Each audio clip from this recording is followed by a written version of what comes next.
Greetings and thanks for joining me today. My name is Dr. Jeanette DeWitt. I'm a doctor of physical therapy. And today I'm going to show you how the foam roller can help reduce muscle tightness, soft tissue restrictions, and trigger points. Why is this important? Because when you have trigger points and you have muscle restrictions, it means that your muscle is no longer at normal length. So if this is normal length and now it's tight from a trigger point or muscle tightness, soft tissue restriction, you can't possibly do work. You cannot perform at your best. What that comes across is my legs are heavy. I feel weak. The first sign of muscle restrictions is weakness, not pain.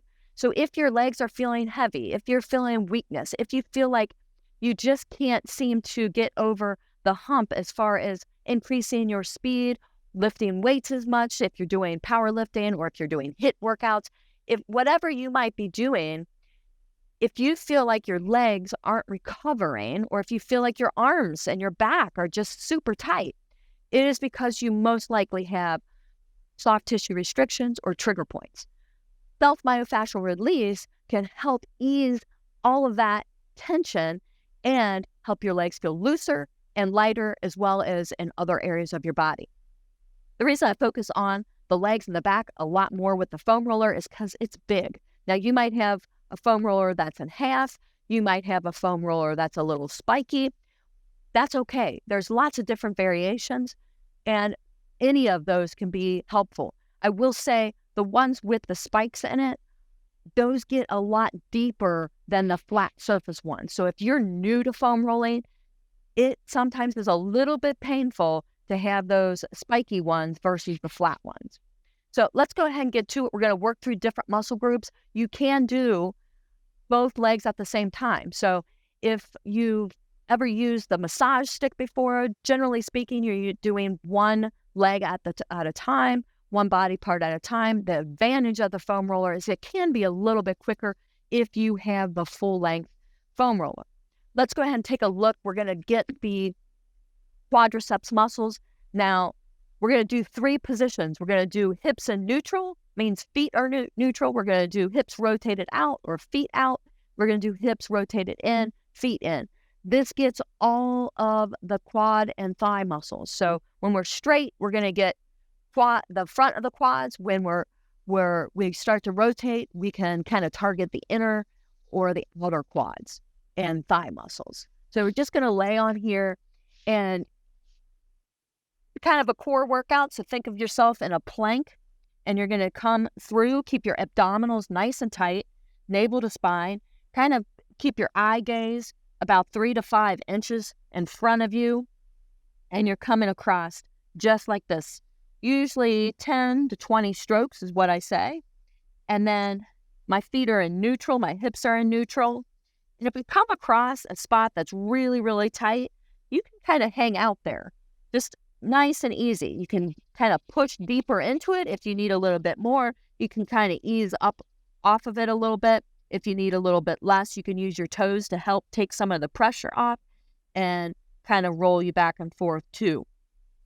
So if you come up a little bit closer to your pelvis, you'll get more of the tops of the thighs and the quadriceps muscles. Now we're going to go into rotating your feet and your hips out. That's going to get more of the inner thigh muscles, and kind of walk forward a little bit just so I can go a little longer and get all of those. So again, 10 to 20 strokes, the plank workout and the ab workout, the arm workout, all of that's bonus when you're working the foam roller. Okay, now we're going to rotate those feet and hips in.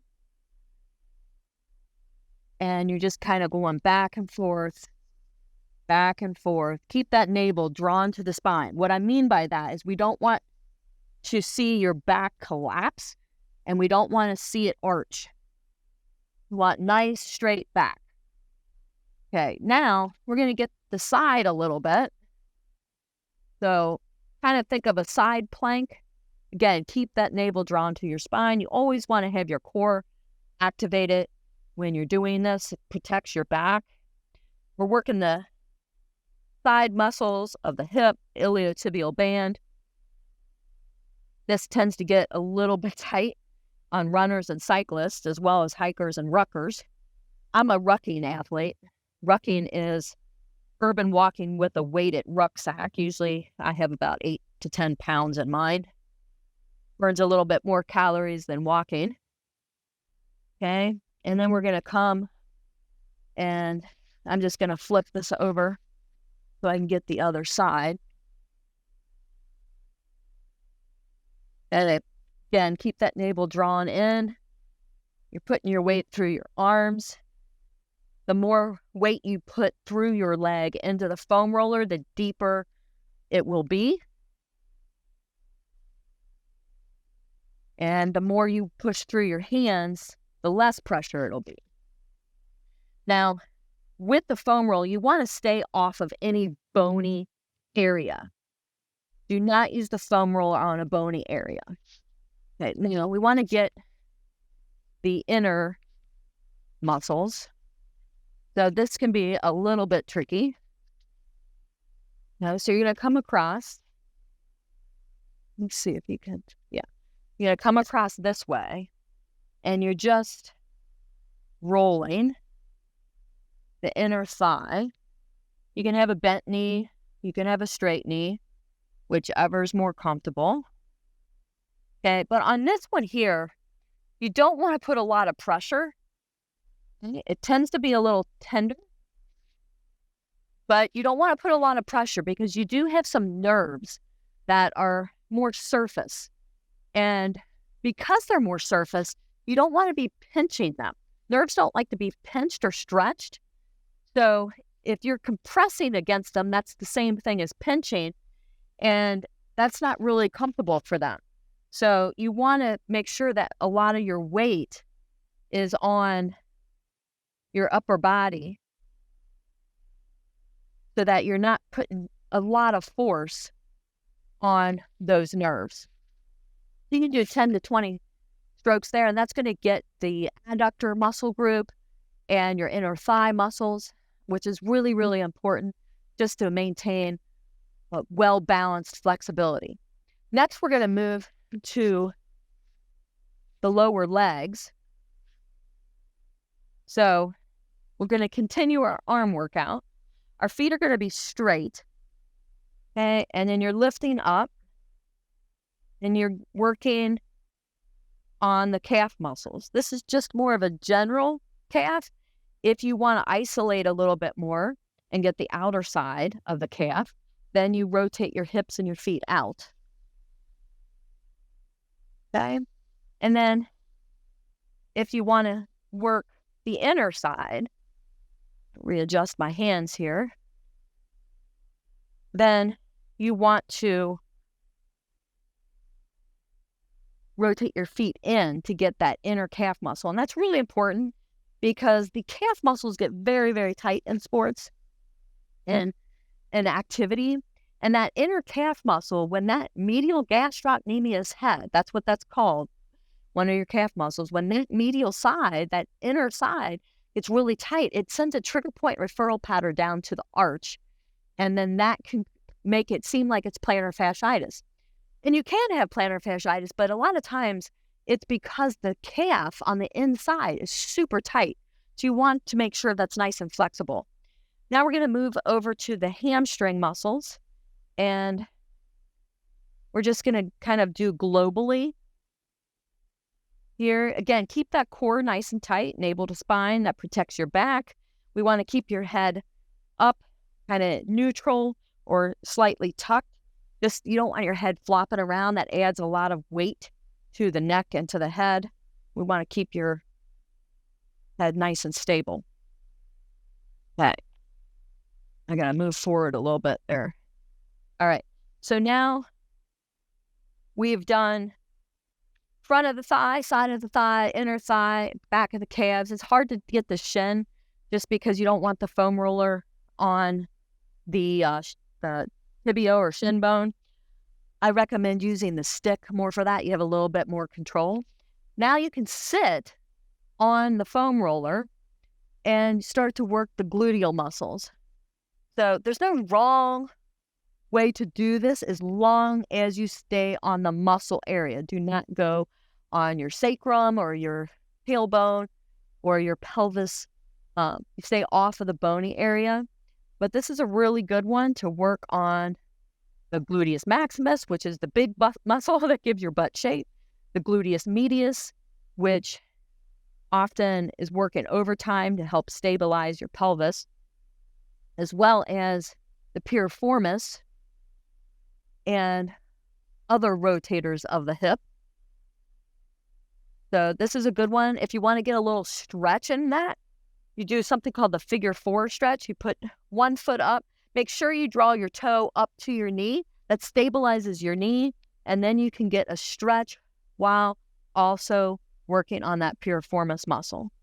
So that's a little tender. You can hang out there a little bit. You can lift up with your upper body to take off the pressure.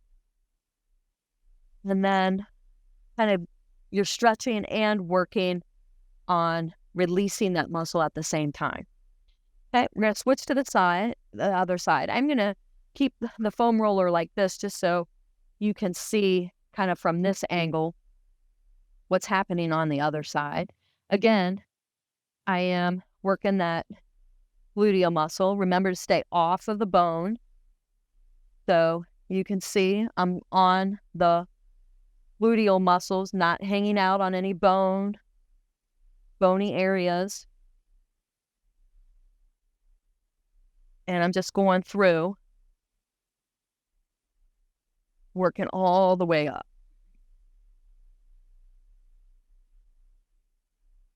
Okay, and if I want to get a stretch on that, remember, toes up to the nose or toes up to the knee. And I can get a stretch at the same time that I'm doing self-myofascial release. If you are really, really tight, this might not feel too good. But that just means that you don't want to ignore it.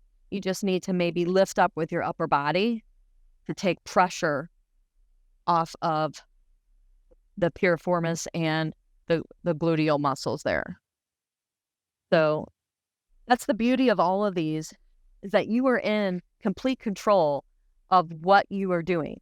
You control how much pressure you apply. If you want to go a little deeper, then you press a little harder. If you don't want as much pressure, then you need to use your upper body to lift up more so that you're not going as deep. Next, we're going to go into the low back. This is one of the few times that you will be on your spine. But if you are along your spine, you should be getting more of the muscles next to the spine versus the spine itself. So keep that emphasis on the muscles. When you're here, you're just going to rotate. This is a big abdominal workout. So if you need to support your head, that's fine. Again, you don't want your head falling back. That adds a lot of weight to the neck as well as to the abdomen. And you're just going to go in small increments. So it's kind of like doing a crunch sit-up. So make sure you just go nice and small. If you hear some pops and cracks, that means you probably had some tightness in the joints of the spine, and you just, what I call, mobilize them. Okay, and you're just going segmentally up and down. Keep that chin nice and tucked. Keeps your neck nice and stable. And going up between the shoulder blades. And you got to lift your butt up now. Support your head with your hands. Okay, and if you don't want to do that, you can have your arms this way. You can have your arms across the chest. That's harder. Or you can support your neck. If you find that your neck is really, really tired, then you probably have some weakness in your front neck muscles, which this will actually help indirectly with that. It's not a specific exercise for that, but over time, if you focus on keeping your tongue on the roof of your mouth, which I can't do because I'm talking, but if you keep your tongue on the roof of your mouth and your chin slightly tucked down, you will start to strengthen those muscles while you use the foam roller, and you will strengthen that and you won't notice that anymore. Now, we want to kind of lean to one side and work more of the low back. Again, tongue on the roof of the mouth, chin slightly tucked. Going to stabilize your neck. You can kind of support it with your hands too. And you do 10 to 20 strokes. I usually start with people about 10 strokes with the foam roller because it's a full body workout if you really go through this each time. And navel to spine. And you're just nice and easy. Good pressure. The thing with the foam roller is a lot of people are tight. And I will tell you that when I first started using the foam roller, many, many years ago, I hated it. It was hard. It was uncomfortable. It was painful. And it was because I was super tight.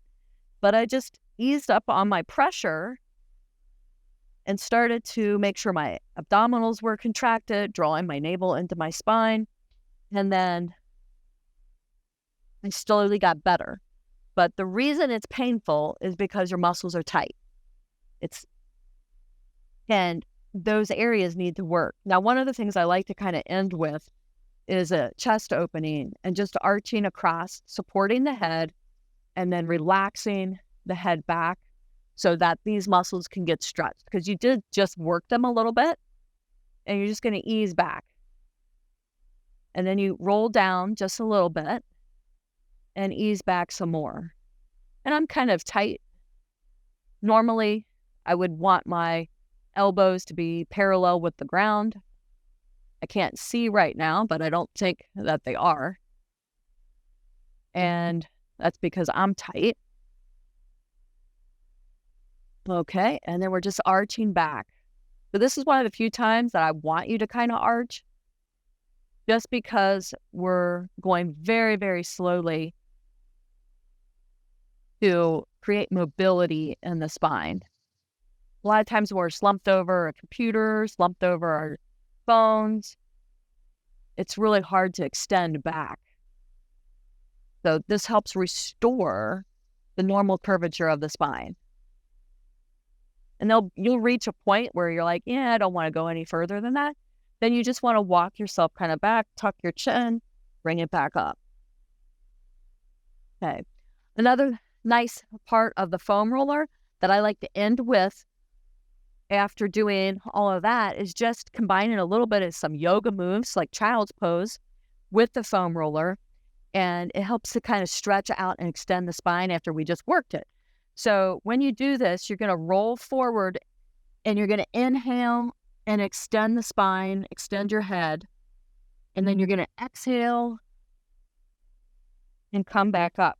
Exhale, navel to spine. So it's almost like doing either a child's pose when you're down in this position, or if you know what cat-cow is, without the foam roller, it's this and this. Now it's with the foam roller. So you extend out with an inhale and an exhale, navel to spine, and come up. Inhale. Exhale. Inhale. Exhale. Then we do something called thread the needle. And with that, we're going to put our foam roller to the side. You're going to put one hand down. You're going to thread the needle with your other and use the foam roller. And you're going to rotate through. So that's an inhale, exhale, navel to spine.